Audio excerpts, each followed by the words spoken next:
Na-ospital ang dalawang bata magkapatid matapos silang matamaan ng ligaw na bala sa Tondo, Maynila kagabi.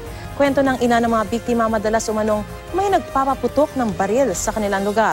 Ang mainit na balita hatid ni Von Aquino.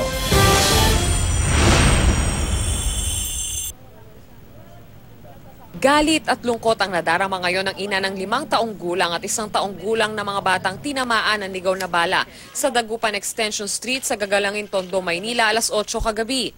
Kwento ng ina ng mga bata, nagpapahinga na sila habang nanonood ng telebisyon nang makarinig ng sunod-sunod na putok ng baril. Kahiga kami, tapos mamaya sunod-sunod na biglang may nagpaputok.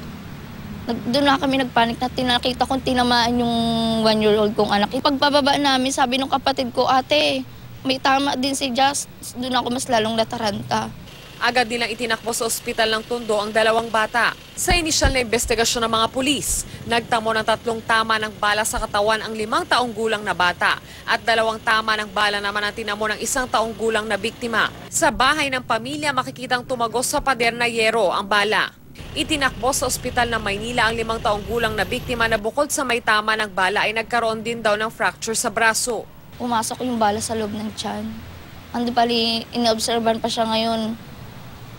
Nakatubo yung baga niya kasi may namuong dugo tas hangin. Pari iyak po, dinadaing niya yung mga sugat niya. Sa Santa Ana Hospital naman, nilipat ang 1 taong gulang na biktima. Ayon pa sa ina ng mga biktima, madalas daw talagang may nagpapaputok ng baril sa likod ng kanilang bahay kung saan naroon ang riles ng tren.